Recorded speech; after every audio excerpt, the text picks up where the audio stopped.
안녕하세요. 2025년 12월 25일 성탄절 아침입니다. 오늘 우리가 함께 깊이 좀 들여다볼 자료는요. 바로 어제 크리스마스 이브의 봉양교회에서 전해진 설교문입니다. 양영중 목사의 흔들리는 세계에서 기도는 빛을 비춘다. 이게 신약성경 사도행전 16장에 나오는 그 유명한 이야기죠. 바울과 실라의 감옥 이야기. 네, 너무나 유명한 이야기죠. 그런데 이 설교가요, 우리가 정말 익히 아는 이 이야기를 아주 다른 각도에서 보게 만들더라고요. 맞아요. 보통 우리는 절망적인 상황, 설교에서 말하는 한밤중 같은 시간을 만나면요, 본능적으로 어떻게든 여기서 빠져나가야 한다고 생각하잖아요. 그렇죠. 그게 생존 본능이니까요. 네, 그런데 이 설교는 정반대의 질문을 던집니다. 탈출이 정말 유일한 답일까? 어쩌면 가장 어두운 바로 그 자리에서 해야 할 일이 따로 있는 건 아닐까? 하고 말이죠. 자, 이 질문을 한번 따라가 보죠. 네. 설교의 시작점이 되는 구절이 한밤중에 바울과 실라가 기도하고 하나님을 찬송하며 이 부분이잖아요. 네, 맞습니다. 여기서 한밤중이라는 단어가 그냥 밤 12시 이런 시간적 배경이 아니라는 점을 굉장히 힘주어 이야기합니다. 그렇죠. 일종의 상징이죠. 네, 칠흑 같은 어둠, 방향 감각 상실, 모든 희망이 사라진 것 같은 그런 인생의 가장 깊은 절망의 순간, 그걸 상징하는 단어라는 거죠. 네, 그리고 바로 그 지점에서 설교가 첫 번째 갈림길을 제시하는 게 아주 흥미로워요. 한밤중은 도망쳐야 할 시간인가? 아니면 빛을 비춰야 할 시간인가? 이 질문 자체가 우리의 통념에 그냥 도전하는 거죠. 그러네요. 위기관리의 제일 원칙은 보통 위험 지역에서 신속히 벗어나는 거잖아요. 그렇죠. 일단 피해야죠. 그런데 바울과 실라는 그 원칙을 안 따랐다는 겁니다. 그들은 탈출 계획을 세우는 대신에 기도와 찬송이라는 빛을 켜는 쪽을 선택했다. 이런 해석이죠. 어둠을 등지고 도망친 게 아니라 어둠의 정중앙으로 들어가서 불을 켰다. 와, 바로 그 표현입니다. 그 부분이 정말 와닿네요. 그래서 바로 다음 핵심 주장으로 자연스럽게 연결되는 것 같아요. 바울과 실라의 기도에서 중요한 건 그 내용이 아니라 방향이었다는 분석 말입니다. 네. 솔직히 우리가 그 상황이었다면 어땠을까요? 억울하게 맞고 착고에 채워져서 가장 깊은 감옥에 던져졌는데 저라면 무조건 하나님 너무 억울합니다. 제발 여기서 꺼내주세요. 라고 기도했을 것 같아요. 아, 그럼요. 이게 너무 인간적인 반응 아닌가요? 지극히 인간적이고 당연한 반응이죠. 그런데 설교는 바로 그 당연함을 넘어선 선택에 주목을 합니다. 그들의 입에서 나온 게 탄원이나 불평이 아니라 찬송, 그러니까 하나님을 높이는 선포였다는 사실이죠. 찬송이요? 네. 이건 기도의 패러다임을 완전히 바꾸는 관점이에요. 우리는 흔히 기도를 내 문제를 해결하기 위한 도구나 소원 성취를 위한 거래로 생각하기 쉽거든요. 그렇죠. 기브 앤 테이크 같은. 맞아요. 하지만 이 설교는 기도를 상황의 본질을 바꾸는 행위로 재정의해요. 기도는 어둠을 피해 달아나는 행위가 아니라 어둠 속에 하나님의 임재를 불러들이는 행위라는 문장이 나오는데 이게 핵심입니다. 그 정의가 정말 인상 깊었어요. 어둠 자체를 없애달라고 조르는 게 아니라 네, 그 어둠 속으로 빛이신 하나님을 초대한다. 이런 거잖아요. 바로 그거죠. 그러면 어둠은 그대로일지 몰라도 그 공간은 더 이상 그냥 어두운 감옥이 아니게 되는 거군요. 그렇죠. 빛이 함께하는 공간이 되는 거니까요. 와, 이건 단순히 긍정적으로 생각하자 이런 마인드 컨트롤과는 차원이 다른 이야기네요. 훨씬 더 능동적인 개념이죠. 상황을 내 힘으로 바꾸려고 애쓰는 대신에요. 상황을 바꾸실 수 있는 분이 일할 수 있는 판을 까는 행위에 가깝습니다. 판을 깐다. 네, 감옥이라는 물리적 공간은 그대로지만 기도와 찬송을 통해서 그곳을 절망의 공간이 아니라 하나님이 임재하시는 예배의 공간으로 그 성격 자체를 바꿔버린 거죠. 그러니 그들에게 감옥은 더 이상 탈출해야만 하는 고통의 장소가 아니게 된 겁니다.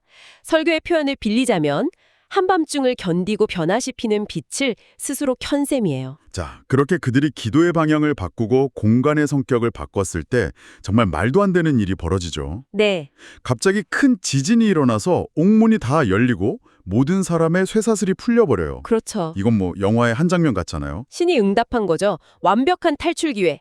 그것도 모든 죄수가 함께 도망칠 수 있는 절호의 기회가 주어진 겁니다. 네, 맞습니다. 그런데 이 이야기의 가장 큰 미스터리는 여기서부터 시작돼요.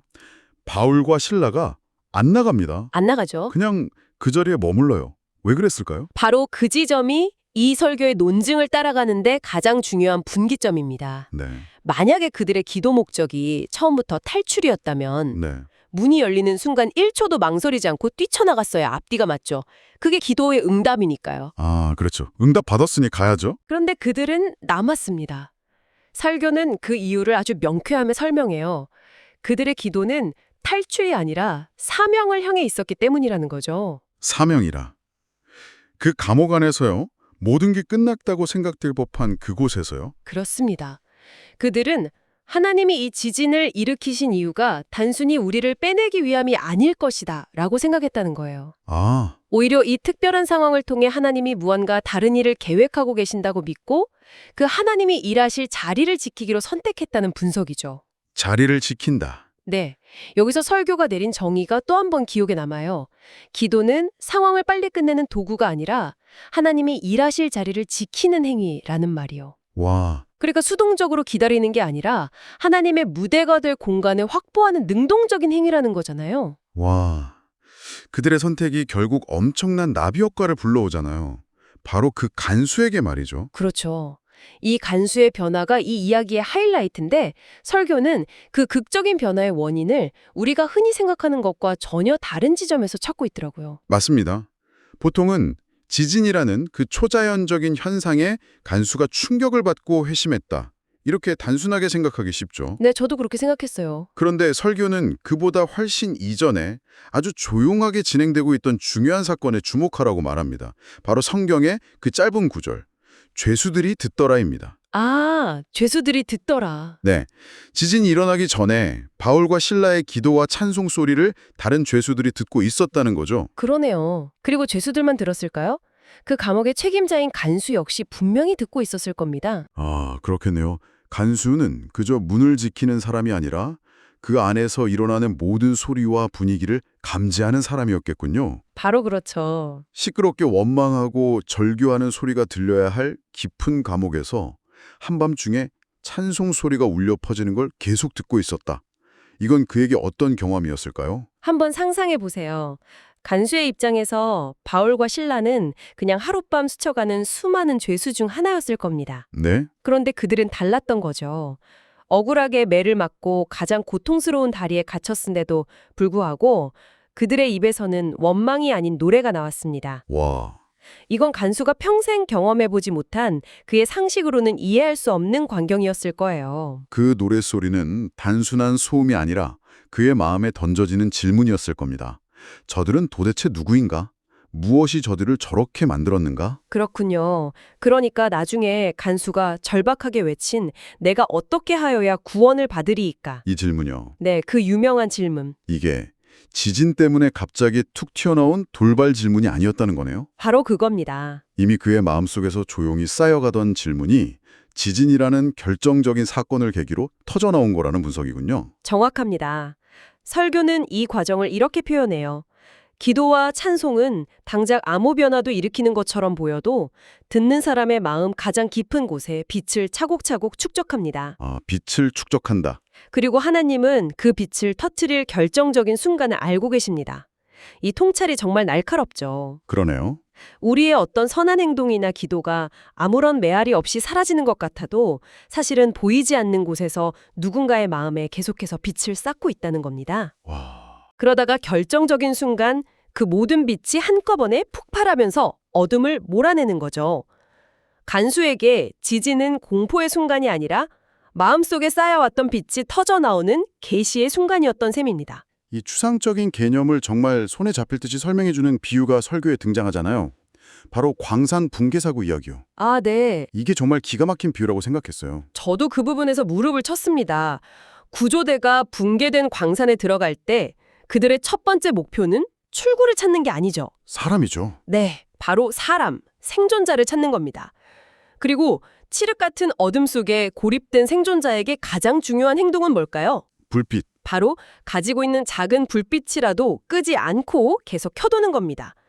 그 희미한 불빛 하나가 공포를 이기게 하고 동료들과의 유대를 유지시키고 방향을 가늠하게 하며 마침내 외부의 구조대에게 나 여기 살아있다는 결정적인 신호가 되니까요. 바로 그 불빛이 바울과 실라의 기도와 찬송이었다는 거군요. 정확합니다.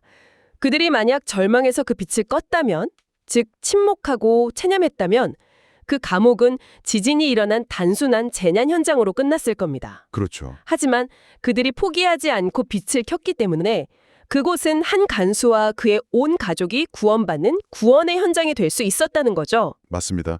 이 비유는 설교의 메시지를 듣는 사람의 현실에 그대로 가져와서 적용시키는 힘이 있어요. 네. 지금 내 삶이 아무 변화도 없어 보이는 한밤중 같고 내 기도가 아무 응답 없는 침묵 속에 있는 것 같다고 느끼는 사람들에게 직접적으로 말을 거는 거죠.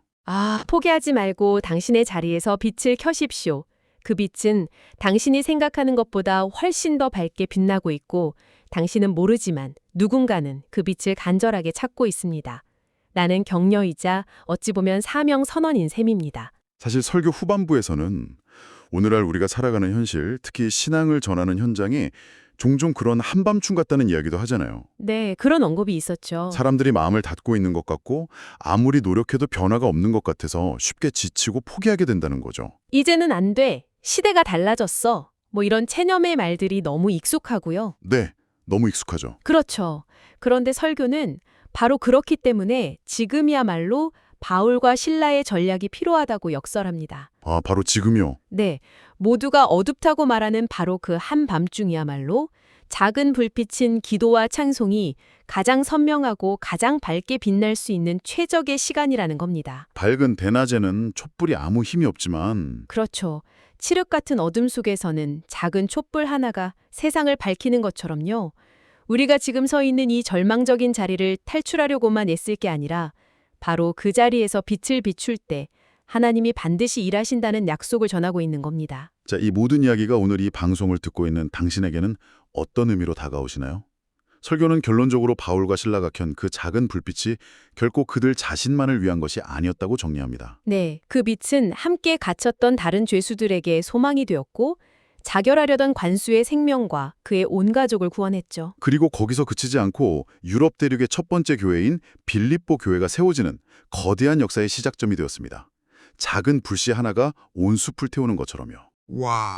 그리고 이 설교는 마지막에 아주 강력하고 본질적인 질문 하나를 우리에게 남깁니다. 이건 2000년 전의 영웅담에 대한 감상으로 끝나지 않고요. 오늘을 살아가는 나의 문제로 곧장 이어지죠. 어떤 질문이죠? 당신은 당신의 한밤중을 피하려 합니까? 아니면 그곳에 빛을 비추겠습니까? 이 질문은 기도를 단순히 소원을 비는 수동적인 행위에서 어둠의 한복판으로 직접 걸어 들어가 판을 바꾸는 가장 능동적이고 용기 있는 선택으로 바라보게 만듭니다. 당신의 그 한밤중에서 당신은 출구를 찾고 계신가요? 아니면 램프를 켤 자리를 찾고 계신가요? 한번 깊이 생각해 볼 만한 질문인 것 같습니다.